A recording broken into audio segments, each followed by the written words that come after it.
Sur notre chaîne YouTube. Donc nous allons démarrer, dans un premier temps sur une, donc déjà oui, comme tout, webinaire, merci de couper les micros, lorsque vous prenez pas la parole. Il est possible d'intervenir soit par écrit sur le chat au niveau de votre petite icône conversation qui se situe tout en haut à gauche de votre bandeau. Alors, j'ai un petit souci sur l'enregistrement.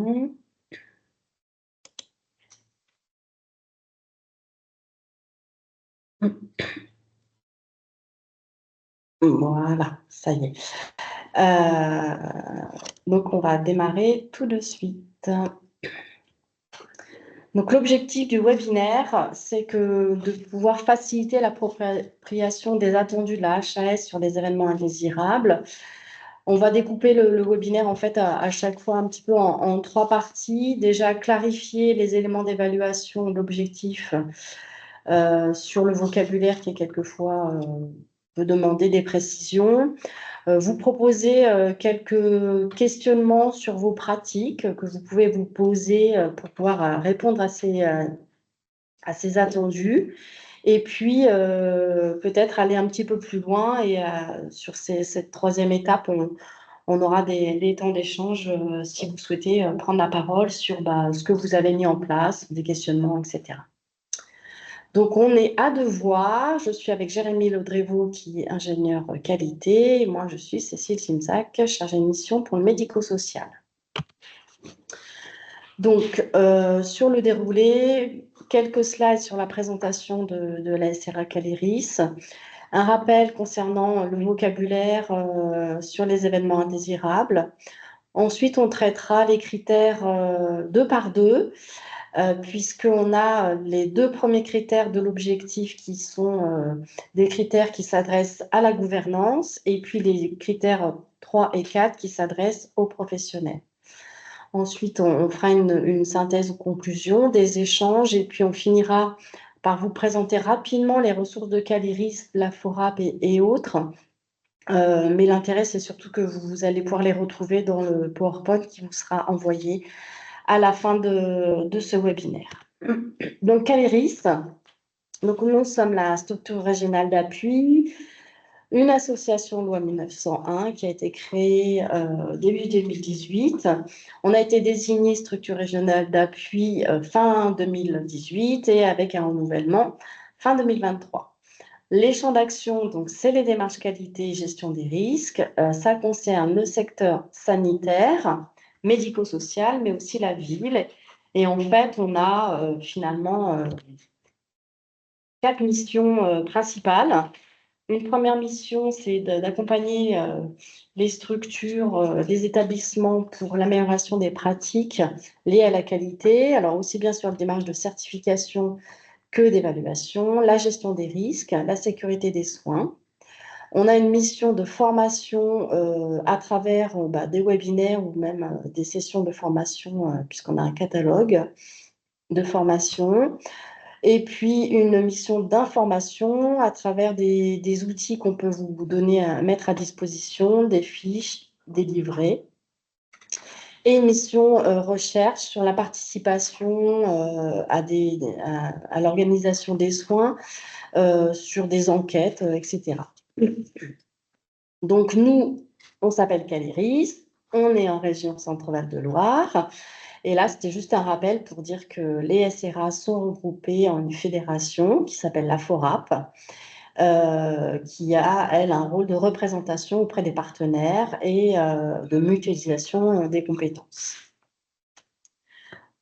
En termes d'équipe opérationnelle, donc, nous avons une directrice qui est Brigitte Lecomte, 2 ingénieurs qualité, un médecin coordonnateur de la gestion des risques qui est à temps partiel, qui est Dr Dolo, une assistante administrative et communication, et nous sommes 2 chargés de mission dans le médico-social et une chargée de mission dans le domaine sanitaire.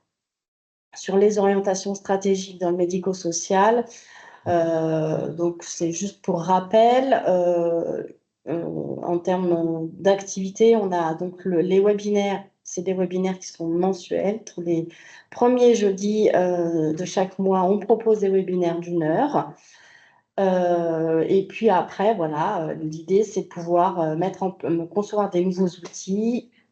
On a créé le réseau de référents qualité qui s'appelle Qualicentre fin 2024. Et puis, on a des formations et on peut accompagner les établissements dans les démarches d'amélioration continue et d'évaluation. Voilà rapidement pour la présentation de ce qui est de la SRA. Je vais passer la parole à Jérémy qui va démarrer rapidement sur le vif du sujet, sur les définitions et les attendus. Merci Cécile. Alors oui, effectivement, on va présenter maintenant de manière plus détaillée les attendus du manuel d'évaluation en lien avec l'objectif 3.13.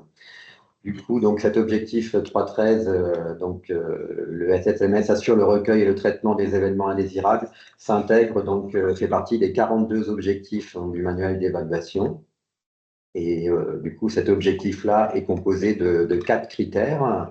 4 critères qui font partie également des 157 critères que compose le manuel d'évaluation. Donc, parmi ces 4 critères qui composent l'objectif 3.13, il y en aura 3 critères impératifs et 1 critère standard. Donc, les 3 critères impératifs sont en rouge. Voilà, il y en a un sur le recueil et le traitement des événements indésirables, le 3.13.1. Le 3.13.2 sur la communication sur le traitement des événements indésirables auprès des parties prenantes. Le 3.13.3 sur les professionnels déclarent et analysent en équipe les événements indésirables et mettent en place des actions correctives. Et le critère standard, du coup, correspond au 3.13.4 sur la sensibilisation et la formation des professionnels à la gestion des événements indésirables. Donc, on va revoir en détail l'ensemble de ces critères avec les attendus associés.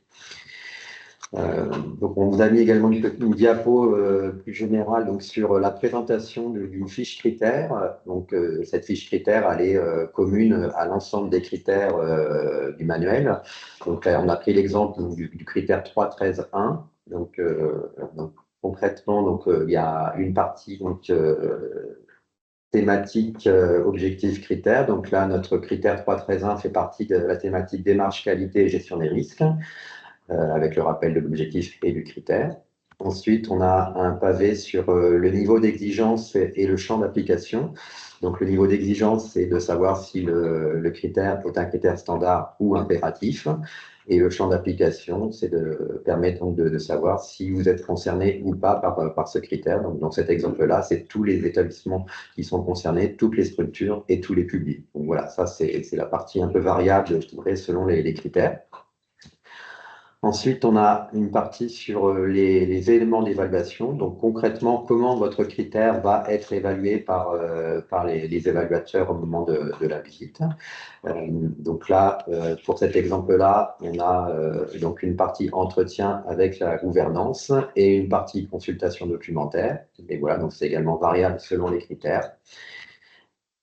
On va y venir tout à l'heure après pour chacun des critères. Et le dernier pavé correspond aux références réglementaires ou bibliographiques en lien avec le critère. Donc, ça peut être les documents HAS, les documents de loi, des recommandations de bonne pratique. Voilà. Donc, selon les critères, je dirais, ça vous incite comme ça à aller plus loin et aller vous documenter sur les documents référencés. Voilà. Ensuite, on va voir de manière plus précise les moyens d'investigation pour chacun des critères. Donc, il y a différents types d'éléments d'investigation du coup selon les critères. Donc, on a une partie entretien donc auprès des professionnels, la gouvernance et les membres du CVS. Donc, pour les critères 1 et 2, vous avez l'entretien avec la gouvernance. Pour le critère 2, du coup, donc des événements indésirables, c'est un entretien avec les membres du CVS, donc avec des questions spécifiques qui leur seront posées. Et pour les critères 3 et 4, donc c'est les questionnements qui sera effectué auprès des professionnels directement. Et pour l'ensemble des critères, vous avez une revue documentaire qui permettra donc, de s'assurer que ce qui a été audité ou questionné pendant l'entretien est bien en adéquation avec ce qu'on peut retrouver sur la partie documentaire. Et du coup, c'est la partie croisement de l'ensemble de ces données-là qui permettra aux évaluateurs d'appréhender au mieux votre fonctionnement et de vérifier votre satisfaction auprès du référentiel. Voilà. Du coup, je passe la parole à Cécile on va vous faire travailler un petit peu en vous proposant un petit quiz. Donc, on innove là, sur le cycle 2025 des vols binaires. On a décidé d'essayer de se lancer avec un petit peu plus d'interaction avec vous. Donc, soyez conciliants, on se lance. Hein. Donc, donc là, je vais faire apparaître des questions. Voilà, pour commencer à introduire les définitions, on a mis les EI INCO, c'est-à-dire que voilà, vous savez qu'il y a des EI, des EIGS, des EIAS, enfin bref. Juste un petit quiz que je fais apparaître. Et donc, que je vous propose de renseigner. Est-ce que vous voyez le quiz? Oui. Super, merci. Donc, voilà, dès que les réponses commencent à arriver.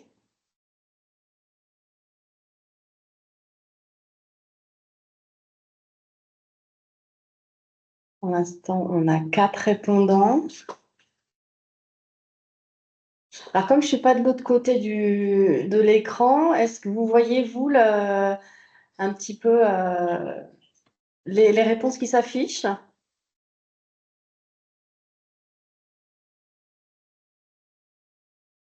En fait, on voit le pourcentage par... Par réponse, c'est ça, hein? Ouais, mais moi, ça ne se met pas à jour. Hein, j'en ai que 2, mais... Ah, d'accord, ok. Très bien. Et moi, j'ai des réponses possibles, mais je n'ai pas la question. Alors, vous n'avez pas la question. C'est-à-dire que vous ne pouvez pas répondre au questionnaire, c'est ça? Moi, je peux répondre parce que j'ai les 4 réponses susceptibles, mais le problème, c'est que je n'ai pas la question. Alors, en fait, la question, elle est... excusez-moi, vous avez raison. J'aurais dû être plus précise. Donc, le titre, c'est « Erreur de texture dans le menu commandé ». L'idée, c'est de se dire, est-ce que c'est un presque accident? Est-ce que c'est un événement indésirable, un dysfonctionnement ou un événement indésirable ou grave? Et donc, l'idée, c'est de pouvoir cocher une des réponses. Pour accéder au quiz, il faut cliquer sur l'icône conversation. Hein. Oui, vous pouvez, il y a plusieurs...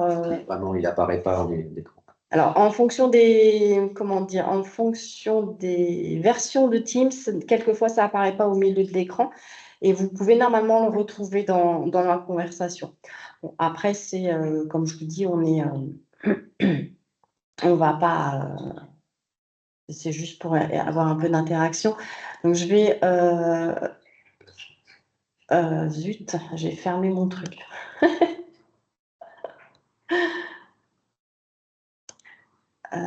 Tac, tac, tac. Alors, dans les réponses,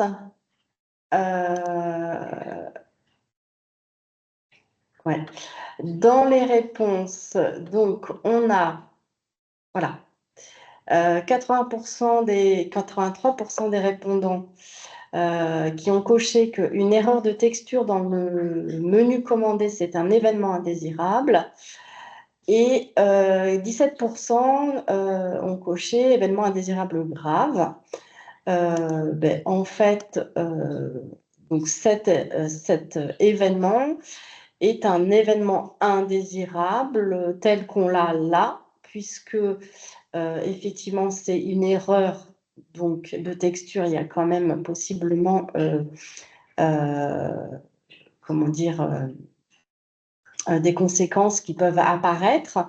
Donc, on ne peut pas dire que c'est grave, puisqu'un événement indésirable grave, il y a quand même une définition qui est, on va voir tout à l'heure, on va vous les redonner, les définitions, il faut qu'il y ait quand même des conséquences qui soient assez conséquentes. Voilà. Alors, on va faire peut-être pas toutes les questions que j'avais préparées. Je vais vous en lancer un autre. Parce que comme tout le monde ne peut pas voir, c'est pas rigolo. Donc là, normalement, je vous en ai lancé un autre qui devrait apparaître. Donc, c'est un professionnel se pique avec une aiguille souillée lors d'un soin. Est-ce que c'est un presque accident? Est-ce que c'est un événement indésirable? Est-ce que c'est un dysfonctionnement grave ou un événement indésirable grave? Associé aux soins, oui. l'IGS, pardon.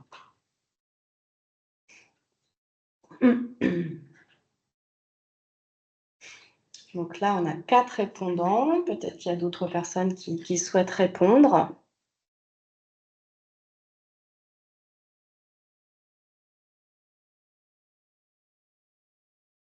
On va laisser encore un petit peu, voir s'il y a d'autres personnes qui veulent répondre.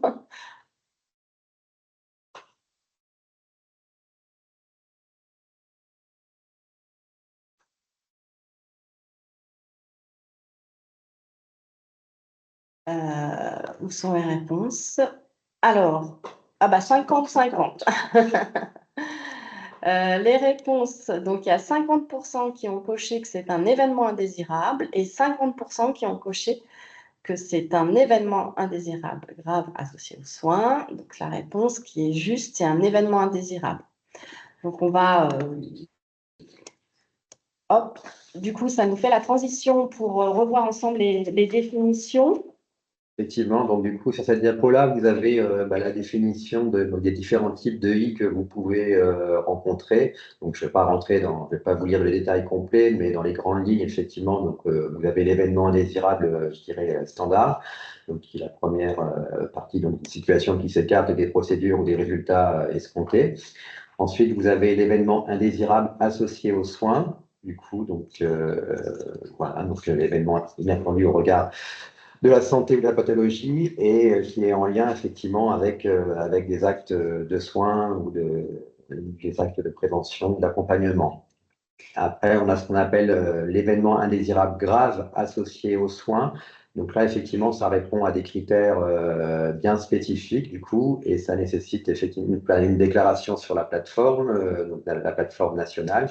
Donc les critères, notamment, donc, c'est la diapo qu'on va voir juste après, effectivement, pour vraiment voir si l'événement répond à cette typologie-là ou pas, mais les conséquences, effectivement, c'est en général, c'est soit le décès, soit la mise en jeu du pronostic vital, soit une survenue probable d'un déficit fonctionnel permanent, ou y compris l'anomalie. Donc voilà, ça, et c'est ce qui nécessite effectivement la déclaration sur la plateforme nationale donc, des EIGS que vous avez peut-être déjà effectuée.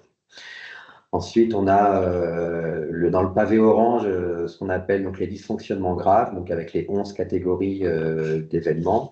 Donc là, c'est pareil, c'est une catégorie donc, qui répond vraiment à une réglementation bien spécifique. Et on verra également tout à l'heure les 11 catégories sur lesquelles vous pouvez faire une déclaration et sur des formulaires spécifiques mis à disposition par les autorités de tutelle.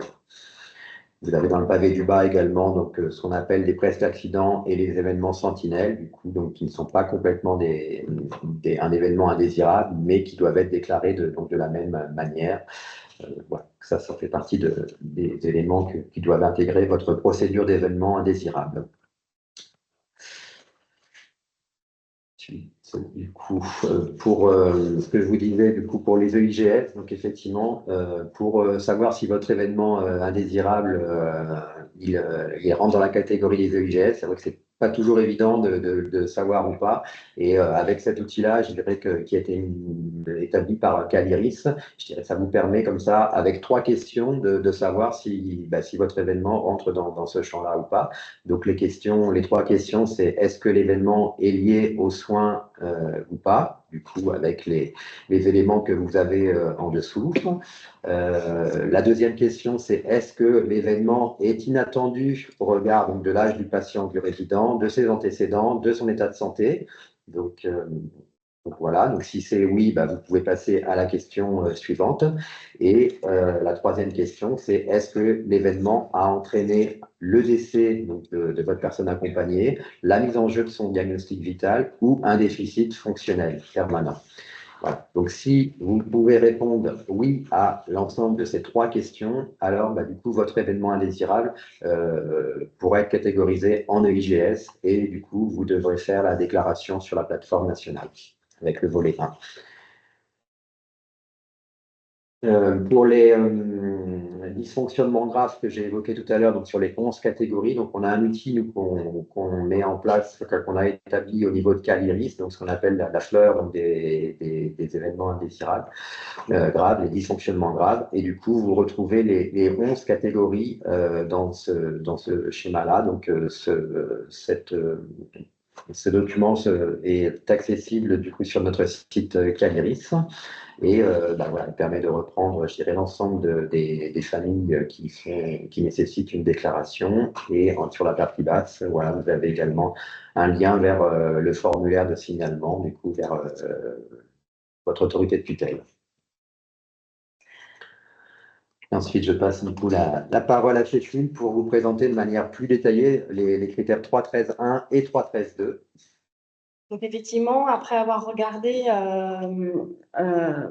détailler un peu plus les définitions parce que c'est important, je vous propose donc de faire par binôme ces critères, donc à la loupe, donc avec 3 niveaux, clarifier les éléments d'évaluation, se questionner, s'améliorer.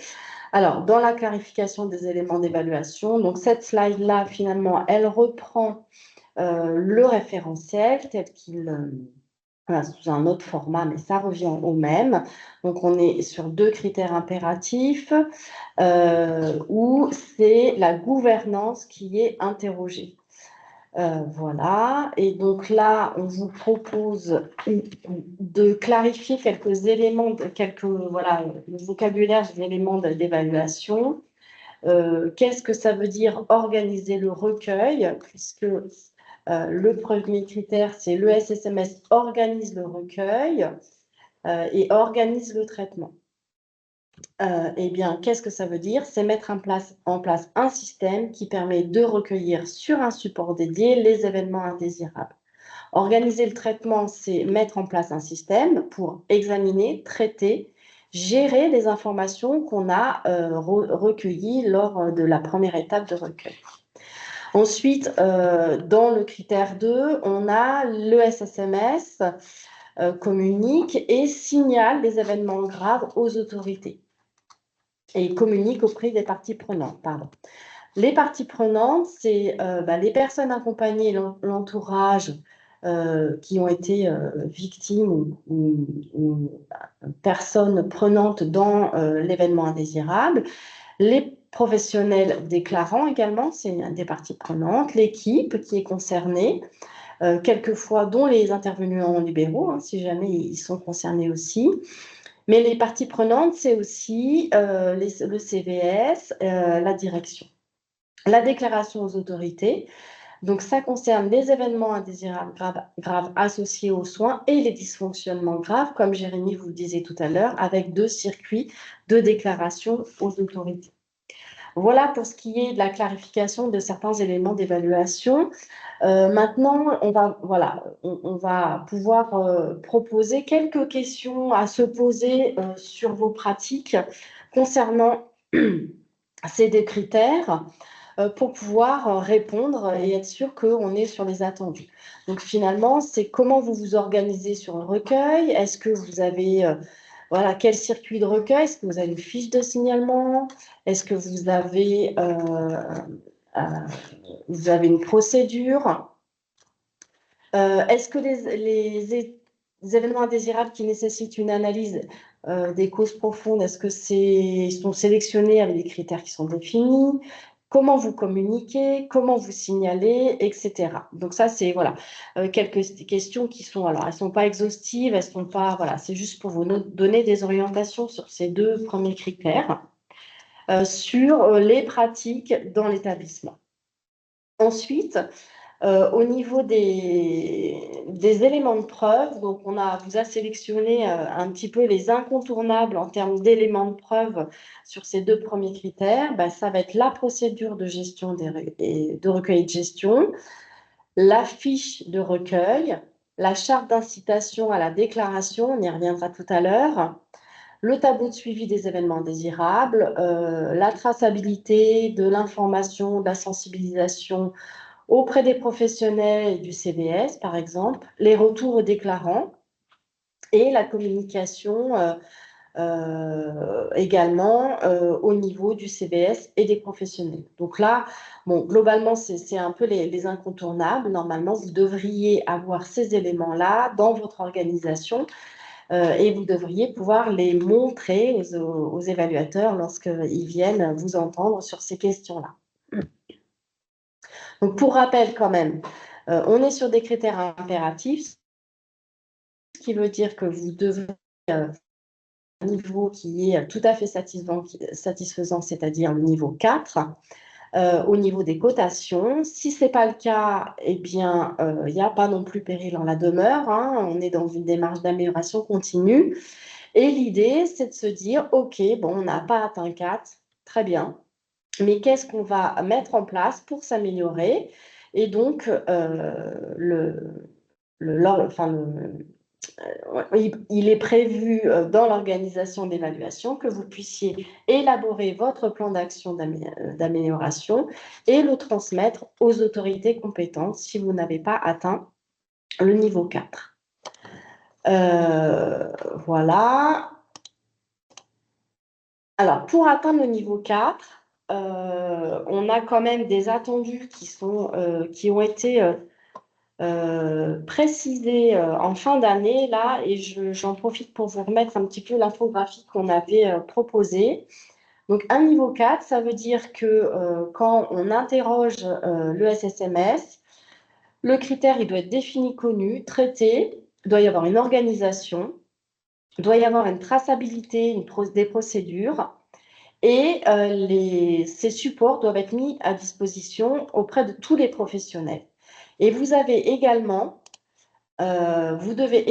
avoir une organisation qui soit réajustée sur la base d'indicateurs dans votre plan d'amélioration de la qualité. Donc, pour atteindre un niveau 4, il faut cocher tous ces éléments-là. Donc là, je vous propose quelques indicateurs possibles à suivre sur votre PAC. Alors, bien évidemment, ce n'est pas exhaustif, ce n'est pas nécessaire d'avoir tous ces indicateurs-là, mais au moins un.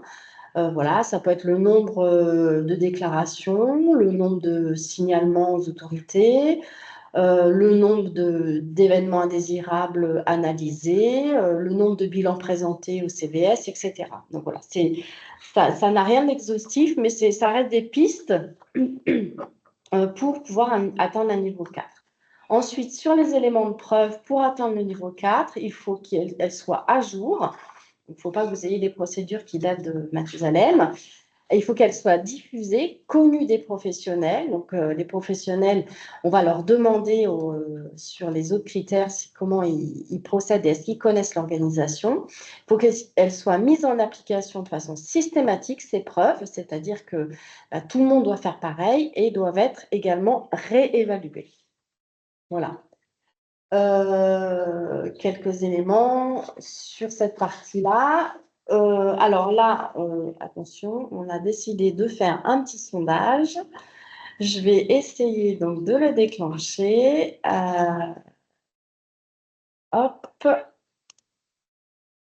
Donc normalement, vous avez une question qui apparaît au milieu de votre écran ou dans la conversation. Donc, cette question, c'est avez-vous mis en place une charte d'incitation à la déclaration des événements indésirables dans votre structure? Donc, selon les structures, c'est charte d'incitation à la déclaration, charte de non-punition. Enfin, elle peut avoir un nom différent, Oui. mais voilà, est-ce qu'il y a eu un document de cette nature-là?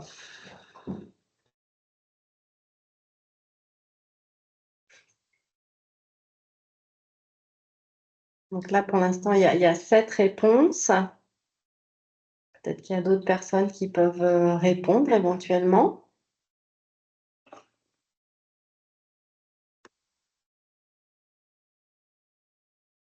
Ok, on a une charte mise en place, Madame Tartex ou Monsieur. Je crois que c'est Madame. Je pense que vous n'avez pas accès au. Donc, à au la sondage. majorité, on voit que du coup, Ouais. les participants, vous avez pour la plupart mis en place ce document-là, effectivement, qui fait partie quand même, qui facilite, on va dire, votre organisation en lien avec les événements indésirables. Donc, effectivement, c'est une recommandation forte que l'on peut vous faire. Tout à fait. Merci pour vos réponses. Alors, on peut avoir d'autres propositions d'action qui peuvent apparaître pour peut-être aller plus loin que ce que peut-être vous faites déjà. Est-ce que vous avez défini un délai de traitement, une temporalité pour les analyses? Est-ce que les modalités d'information des personnes accompagnées en cas d'événement, elles sont définies? Est-ce que, en cas d'événement indésirable et après l'annonce d'un dommage, est-ce que les professionnels invitent l'usager à faire part de son récit, qui est quand même normalement fortement recommandé? Est-ce que vous faites des retours d'expérience, des retours d'information, etc. Voilà. Quelques orientations pour aller plus loin, j'ai envie de dire, sur ces éléments de critères. On va avancer. Du coup, je laisse la parole à Jérémy sur les critères 3 et 4. Donc, c'est des critères qui s'adressent donc en entretien auprès des professionnels. Effectivement, merci Cécile. Oui, on va refaire le même principe que les 2 premiers critères donc, sur la présentation. Donc, on va présenter de manière plus détaillée ces 2 critères. Donc, pour clarifier les éléments d'évaluation. Donc, comme le disait Cécile, effectivement, donc le 3.13.3 est impératif et le 3.13.4 est standard. Mais du coup, ces 2 critères seront questionnés par les évaluateurs auprès des professionnels. Donc, ce seront des questions qui leur seront posées directement. Donc, parmi les points clés à retenir lors de cet entretien avec les professionnels, donc on a mis en gras les mots vraiment à retenir. Donc, est-ce qu'il y a une déclaration donc, des événements indésirables par les professionnels? Est-ce qu'ils sont analysés en équipe? Et est-ce qu'il y a des définitions d'actions correctives? Donc, c'est ce qu'on va détailler un peu plus sur la diapo suivante, du coup. Donc, le terme de l'analyse. Du coup, voilà. Est-ce que concrètement, il y a une méthodologie d'analyse des causes, donc causes immédiates et causes profondes, qui a été mise en place dans votre structure, à savoir avec une méthode reconnue. Donc, ça peut être Orion, donc c'est la méthodologie qui est beaucoup utilisé en région avec la formation, notamment au Caliris, avec notre prestataire AFM 42. Sinon, il y a la méthode Alarme également, c'est celle qui est déployée dans le cadre de l'outil de la plateforme de déclaration des EIGS, donc dans le volet 2. On a également ce qu'on appelle les RMM, donc revue de morbi-mortalité, les 5e, les RMD Chikawa, enfin voilà, je dirais, il y a plein d'outils qui sont possibles. Il n'y en a aucun vraiment qui est imposé, mais ce qui est demandé, c'est effectivement qu'il y ait une méthodologie qui soit mise en place. L'autre point qui est important, c'est le terme pluridisciplinaire. Donc, ce qui est attendu, c'est qu'effectivement,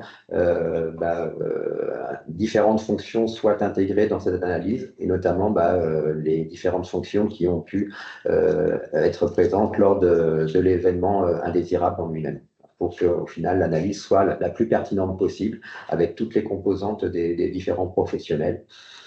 Et puis, le terme d'action corrective, effectivement, donc ce qui est attendu, c'est que il y ait vraiment des actions qui soient définies par rapport aux écarts qui ont pu être identifiés donc, en lien avec les attendus. Donc, les attendus, ça peut être ce qui est défini dans les procédures, les protocoles, les bonnes pratiques, et l'écart avec le réalisé, donc concrètement ce qui s'est passé sur le terrain. Et donc, les actions doivent être associées, mises en parallèle avec les causes profondes qui auront été identifiées dans le cadre de l'analyse. Juste pour revenir à la diapo d'avant, du coup, donc sur le critère, effectivement, bon, 3.13.3, c'est celui-là qu'on vient de voir en détail, avec la partie documentaire donc, en parallèle. Donc, c'est les deux éléments d'évaluation qui seront évalués par les consultants. Et du coup, le 3.13.4, c'est la partie donc sensibilisation et formation des équipes sur la gestion des événements indésirables. On va y revenir un petit peu après, mais du coup, c'est effectivement être en capacité de pouvoir apporter les éléments de preuve que vos équipes ont bien été sensibilisées à la gestion des événements indésirables. Donc, est-ce que ça apparaît dans votre plan de formation annuel sur l'année à venir? Est-ce que vous avez mis en œuvre ces actions de sensibilisation? Et surtout, est-ce que vous avez des éléments de preuve à apporter auprès des évaluateurs, donc c'est-à-dire une feuille d'émargement avec un programme de sensibilisation qui a pu être déployé au sein de votre structure. Voilà, des exemples, je dirais, d'attendus que l'on pourra vous demander. Je passe. Ensuite, comme tout à l'heure, du coup, des exemples de questionnements que vous pouvez faire même auprès de vos professionnels pour savoir effectivement si ces critères sont satisfaits et que chaque professionnel est en capacité de pouvoir y répondre. Donc, des exemples de questions, c'est comment déclarez-vous des événements indésirables? Est-ce que vos professionnels connaissent les supports à utiliser? Est-ce que vos professionnels participent à l'analyse des événements indésirables? Donc, est-ce qu'ils ont, sur l'année passée, est-ce qu'ils ont pu intégrer des réunions d'analyse ou pas? Est-ce qu'ils ont connaissance des actions correctives à mettre en place après un événement indésirable? Donc, même s'ils n'ont pas été impactés par l'événement indésirable initialement ou participant à l'événement indésirable, est-ce que, du coup, la communication a bien été faite sur les actions correctives qui ont été définies? Et est-ce qu'ils ont été informés donc, des suivis des actions correctives?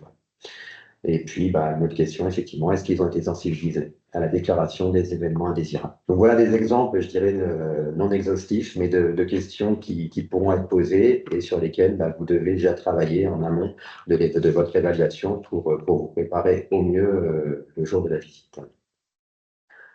Sur le même principe que tout à l'heure, on vous propose également quelques exemples d'éléments de preuve donc, qui nous semblent incontournables en lien avec ces critères-là. Donc la fiche de recueil d'événements indésirables renseignés, donc une fiche qui est soit papier, soit informatisée, ça c'est pas grave. Le registre des événements indésirables déclarés par les professionnels, donc est-ce que vous êtes en capacité de ressortir ce listing des événements indésirables déclarés sur les mois précédents, par exemple? Les comptes rendus d'analyse, ce qu'on évoquait tout à l'heure avec les méthodologies bien précises. Donc, est-ce que vous avez des traces des comptes rendus d'analyse avec les différents professionnels qui ont participé à cette analyse-là? Et puis, bien sûr, les plans de formation avec les démargements en lien avec les sensibilisations qui ont pu être effectuées sur les mois précédents. Voilà, tout ce qui permettra d'apporter des preuves, je dirais, donc les écrits. Donc l'importance de l'écrit, encore une fois, même si ça peut être rébarbatif, il faut vraiment penser systématiquement à faire des écrits parce que au moment de l'évaluation, on s'aperçoit que c'est effectivement les écrits qui sont beaucoup demandés et qui permettent donc de satisfaire au mieux aux exigences attendues. Pour reprendre le même formalisme que les deux premiers critères, du coup, voilà un petit peu les attendus pour les critères 3 et 4, donc des événements désirables, donc, en lien avec les cotations pour les professionnels. Donc, pour atteindre le niveau 4, c'est le même principe que tout à l'heure, il faut satisfaire à l'ensemble, sauf le dernier, du coup, l'ensemble des éléments de la partie gauche. Donc, est-ce que le critère il est connu par les professionnels? Est-ce qu'il a été déployé sur le terrain? Est-ce que des actions ont été planifiées donc, dans votre plan d'action? Est-ce que les pratiques sur les terrains, on retrouve bien la mise en œuvre de ces pratiques-là?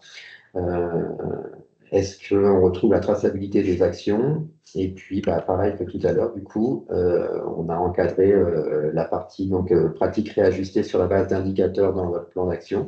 Donc, pour atteindre ce niveau 4, il faut que vous ayez également défini des indicateurs sur certaines actions de votre plan d'action pour prouver que bah, justement les actions, elles ont bien été mises en œuvre et que bah, de manière satisfaisante et que les indicateurs, du coup, ils aient bien été satisfaits également. Donc, parmi les exemples d'indicateurs possibles, c'est pareil, ça ne reste que des exemples avec aucune obligation. Ça peut être un nombre de réunions d'analyse pluridisciplinaire qui ont été mises en œuvre sur le nombre d'événements indésirables total donc de l'année, par exemple, ou une proportion de I, de IAS réalisée en équipe. Du coup, on insiste bien sur le terme d'équipe, équipe pluridisciplinaire.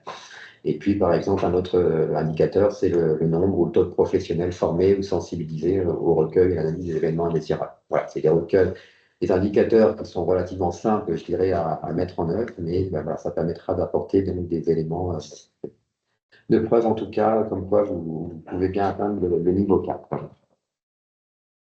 Donc ensuite, on va vous faire travailler encore un petit peu en vous proposant un petit sondage. Et je vais passer la parole à Cécile, du coup. Alors, donc là, il y aura deux questions qu'on va finalement traiter ensemble. Donc, première question, c'est pas du tout ça que je voulais faire. Première question, normalement, qui apparaît, c'est les analyses des événements indésirables sont réalisées en équipe pluridisciplinaire. Voilà, savoir est-ce que vous réalisez les analyses en équipe pluridisciplinaire. Donc, c'est oui ou non. Donc, l'idée, c'est que vous puissiez répondre. Alors, toujours pareil, soit dans la conversation, soit directement, ça s'affiche sur au milieu de votre écran.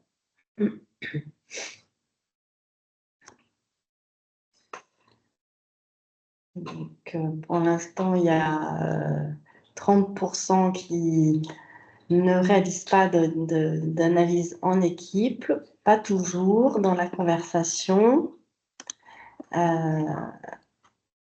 OK.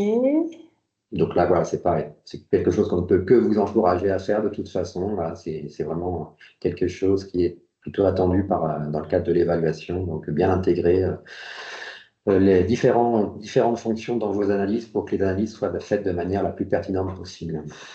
Après, effectivement, si vous avez vraiment beaucoup d'événements indésirables qui sont déclarés, il va falloir que vous puissiez, j'ai envie de dire, prioriser quels sont les événements indésirables que vous souhaitez analyser en équipe. Et puis, il y en a certains, peut-être que vous n'allez pas analyser en équipe. En tout cas, quand l'événement indésirable est analysé, il est préférable de le faire en équipe pluridisciplinaire. Et quand c'est un EIGS, pour le coup, c'est, j'ai envie de dire, incontournable. Voilà. Deuxième question que je vais déclencher sur ce sondage. Hop, voilà. Donc la question, c'est est-ce que des retours d'expérience sont réalisés de façon régulière dans vos établissements? Donc, est-ce que vous faites des retours d'expérience? On vous laisse quelques instants pour pouvoir répondre. Alors, je vais dans la conversation.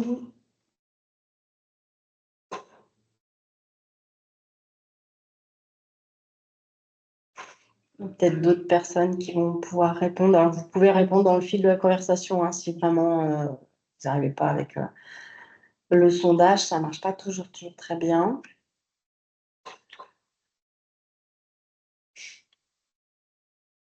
Alors, avant même de parler de retour d'expérience, déjà, c'est d'apporter une réponse systématique aux événements qui sont déclarés. Donc, ça, c'est pareil. Normalement, chaque fiche vous devez apporter à minima une réponse au déclarant. Et après, pour les événements qui nécessitent effectivement un peu plus d'investigation ou qui peuvent avoir un impact sur les autres professionnels, c'est bien effectivement d'essayer de faire ce retour d'expérience le mieux possible auprès des services concernés. Du coup, voilà, une fiche, elle est déclarée par un professionnel, mais l'impact, il peut être être souvent important auprès des autres professionnels. Donc, voilà. Alors, on a une réponse dans le fil de conversation, oui, pour les EIG. Alors, effectivement, pour les EIG, c'est assez incontournable, mais on peut aussi faire des retours d'expérience de façon régulière dans l'année. Enfin, je ne dis pas non plus tous les 4 matins, mais voilà, peut-être une fois par trimestre ou une fois par semestre, où on fait un retour sur quels sont les types d'événements indésirables qui ont été déclarés, quelles sont les causes profondes qu'on retrouve et quelles sont les actions qui ont été mises en place. Donc, ça peut être aussi intéressant de faire ce retour d'expérience de façon un peu systématique dans l'année. Et pour éviter que ce soit trop lourd à mettre en place, souvent, ça peut se mettre dans le cas des transmissions, par exemple. Vous prenez 5-10 minutes et puis voilà, ça permet de faire un retour sur 1 ou 2 événements indésirables qui sont passés la semaine précédente, par exemple. Voilà. L'objectif, c'est d'arriver à les faire au fil de l'eau pour éviter justement que ce soit trop long et trop lourd après à mettre en place dans le cadre d'une réunion. Donc, on peut vous encourager à le faire au fil de l'eau. Ok, on va continuer. Jérémy, je te laisse. Pour finir, du coup, sur ces critères 3 et 4 de l'objectif sur les événements indésirables, sur le même principe, on peut vous proposer quelques actions d'amélioration, je dirais, à mettre en place. Donc, des exemples, encore une fois.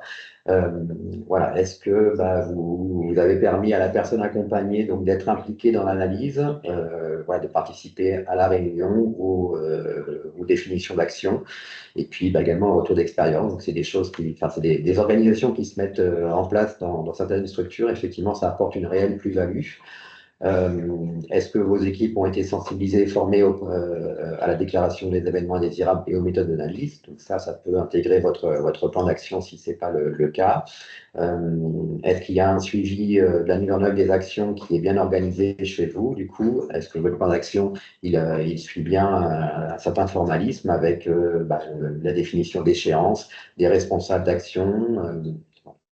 Et puis également, un point sur lequel on voudrait insister, c'est les événements indésirables récurrents, même s'ils ne sont pas graves ou avec une conséquence qui peuvent être visibles sur le coup. Je dirais la récurrence du même type d'événement indésirable voilà, peut avoir des conséquences graves à terme. Donc c'est pour ça qu'on encourage souvent à faire cette analyse, je dirais, des causes profondes de la même manière qu'un événement plus grave, pour effectivement arriver à mettre en place des actions pertinentes et diminuer cette fréquence et cette récurrence d'événements indésirables. Voilà. C'est vraiment des exemples qu'on peut vous proposer, mais qui nous semblent importants à mettre en place. Là,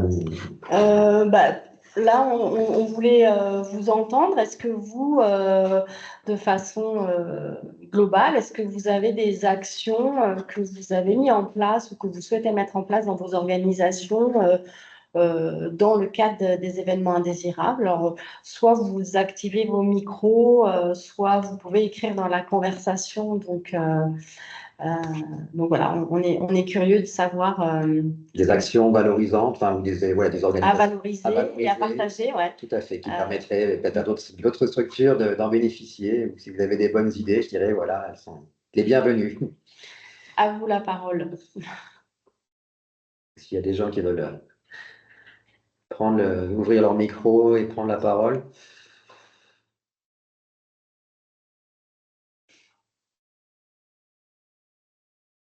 Bon, il y en a forcément qui ont fait des choses bien dans leur structure.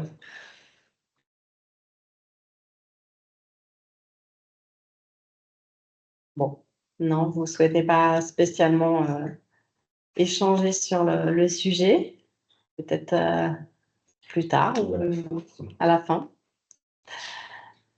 On arrive sur la synthèse. Donc là, on a parlé des événements indésirables dans la thématique de la démarche qualité gestion des risques. Mais, pardon, il y a également on met en lien aussi les objectifs sur le déploiement du plan de prévention des risques de maltraitance et de violence. On retrouve deux critères impératifs. Et puis également le recueil et le traitement des plaintes et réclamations. Tout ça, c'est en lien avec la démarche qualité et gestion du risque. Donc voilà, c'était juste un petit rappel. Ensuite, quelques tips, quelques conseils pour réussir. Il y a un prérequis, c'est vraiment que vous puissiez promouvoir la culture de l'erreur apprenante dans vos établissements, parce que c'est la base. Pour s'améliorer, il faut que les personnes soient en confiance. Donc, disposer d'une charte d'incitation, c'est aidant. Les professionnels seront rassurés sur le fait que s'ils déclarent, ils n'auront pas de retour de bâton, ben, j'ai envie de dire. Autre chose, c'est allouer du temps aux analyses collectives. Donc, comme tout à l'heure, on disait, bah, oui, il ne faut peut-être pas analyser tous les événements indésirables, il vaut mieux peut-être en analyser moins, mais disposer du temps nécessaire que de le faire sur un coin de table rapidement. Les retours d'expérience, c'est pareil, c'est vrai que c'est important, on est vraiment dans cette culture de l'erreur apprenante. Autre élément, c'est de prévoir une organisation simple et accessible à tous, en s'assurant que les fiches de déclaration de signalement sont accessibles, même aux personnes qui ont quelques difficultés avec les logiciels informatiques, etc. Est-ce qu'il ne faut pas garder quand même les versions papier ou les accompagner, faire en sorte que voilà, il y ait un petit peu de soutien pour la déclaration. Et puis ne pas oublier dans votre livret d'accueil des nouveaux salariés, de les informer de cette organisation sur les événements indésirables. Et puis, communiquer systématiquement auprès des personnes déclarantes. Donc, il n'y a rien de pire que déclarer un événement indésirable et avoir l'impression qu'il est tombé dans les oubliettes. Donc, un minima de faire une réponse systématique en disant on a bien reçu votre déclaration, on va la traiter dans un délai qui doit être raisonnable et ensuite de pouvoir communiquer sur ce qui a été prévu par la suite. Donc, communiquer auprès des parties prenantes, c'est les professionnels, c'est le CVS, etc. Voilà. Là, est-ce que vous avez des choses à partager alors, dans la conversation? Bonjour, pour les réclamations, une question s'est posée dans notre établissement par rapport au retour en CVS. Nous indiquons seulement le nombre de réclamations par le biais du rapport de gestion qui leur est présenté. Est-ce suffisant? Alors là, ça sort un petit peu du webinaire parce que c'est les réclamations, mais c'est le même principe. Du coup, de toute façon, les réclamations. Alors non, il faut pas, c'est pas que le nombre qui doit être communiqué, mais c'est également la nature des réclamations et des événements indésirables, sans rentrer forcément dans le détail précis, sauf pour les événements qui sont graves. Mais il faut arriver à faire un retour quand même périodique du coup de la nature des réclamations et des événements indésirables qui ont pu être déclarés dans votre structure, ainsi que les actions qui ont été qui ont été définies en lien avec ces réclamations et ces événements indésirables. Ça, c'est important de faire un retour parce que le CVS va être questionné justement pendant l'évaluation pour savoir s'ils ont été associés et s'ils ont connaissance donc, des plaintes et réclamations et des événements indésirables qui ont été déclarés dans la structure, ainsi que est-ce qu'ils ont été associés à la définition des actions d'amélioration. Donc voilà, il est pour nous indispensable de communiquer de manière plus précise dans vos réunions. En fait, c'est vrai qu'il faut trouver la balance. Alors, bien évidemment, il faut anonymiser, ça, enfin, c'est la base. Mais voilà, il faut trouver la balance entre ne pas assommer le CVS par une quantité de détails qui serait peut-être un peu difficile à intégrer. Mais voilà, en fait, on va avoir un peu de quantitatif, un peu de qualitatif, ça peut être intéressant en faisant voilà, un peu peut-être des packages, des groupés. Donc voilà, pour répondre à votre question. Je ne sais pas s'il y a d'autres questions ou remarques concernant les événements indésirables, des choses que vous souhaiteriez partager, remonter.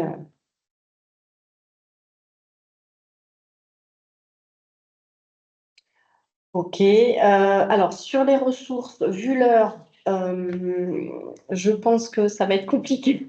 On va passer très très vite, on va juste passer les Voilà. slides, sinon pour vous dire qu'effectivement, Caliris met à disposition donc un certain nombre d'outils que vous pourrez retrouver sur notre site internet et à la demande. Donc, vous avez un Padlet, vous avez pas mal d'outils qui sont listés ici, dans lesquels vous pourrez retrouver beaucoup d'informations en lien avec l'évaluation et les événements indésirables. Donc, voilà, il y a un Padlet même sur notre site qui est dédié aux événements indésirables. Donc, on vous encourage à aller le consulter. Bon, vous allez retrouver également des affiches, voilà, par exemple, des affiches sur le circuit externe d'un événement indésirable grave associé aux soins. D'autres événements, d'autres affiches sur le process d'un événement indésirable grave ou pas grave avec les différentes strates et les différents intervenants qui peuvent avoir lieu dans le cadre de la déclaration. Également une affiche en lien avec les appuis que l'on peut apporter sur les EIGS. Parce que vous pouvez nous solliciter également dans le cadre d'une déclaration à un EIGS. On a également mis en place des outils et des vidéos en lien avec le remplissage des volets 1 et 2 des EIGS. Le petit manuel des événements indésirables qui a été formalisé l'année dernière par l'équipe de Caliris. Un exemple de modèle de plan d'action qu'on évoquait tout à l'heure, du coup, voilà, que vous retrouverez sur notre site également. Et puis après, il y a également la FORAP, donc, qui regroupe l'ensemble des structures régionales au niveau national. Avec des fiches mémo qui sont très précises du coup et très complètes sur des critères impératifs et qui sont disponibles sur demande auprès de Caliris. Et pour cela, il faut que vous soyez adhérent donc d'une fédération des membres fondateurs de notre association, donc à savoir les membres qui sont listés ci-dessous. Voilà. Et puis des exemples d'affiches également qui sont mis à disposition par la FORAP, donc je passe assez vite. Et là, c'est un document qui est mis à disposition par l'ARS du coup du centre pour signaler donc les événements, les dysfonctionnements graves que vous pourriez rencontrer. Du coup, donc ce document est très bien fait avec les liens et donc voilà, vous avez les types d'événements à gauche et puis les plateformes et les outils de déclaration par lesquels vous devez en tout cas signaler votre événement. Donc ça, je pense que vous devez le connaître, mais sinon on vous fait ce rappel-là pour les dysfonctionnements graves. Voilà. Et puis également donc l'outil HAS sur l'analyse des événements indésirables associés aux soins qui vous apportera beaucoup d'éléments en termes de méthodologie. Voilà. On arrive à l'issue de notre webinaire. Donc, vous allez avoir donc le questionnaire de satisfaction qui s'affiche. Donc, je vous remercie de bien pouvoir le remplir. Également, si vous avez des suggestions de thématiques pour les webinaires, même si pour l'instant, on a déjà un programme assez conséquent sur l'année, ce programme, vous pouvez le retrouver sur notre site internet. Voilà. Et puis, pour rappel, donc le prochain webinaire aura lieu le 6 mars de 11h30 à 12h30, où là, on va reprendre finalement les modalités de l'évaluation HAS, un peu la base, les principaux points, avec quelques éléments sur ce qui est sorti en fin d'année sur les fiches pratiques HAS, etc. Donc voilà, voilà. N'hésitez pas à ouvrir vos micros si vous avez des remarques, des suggestions. On vous remercie de votre présence. Le PowerPoint vous sera envoyé à l'issue de ce webinaire. On espère vous retrouver tout au long de notre session 2025 de webinaire. Merci. Merci. Au revoir.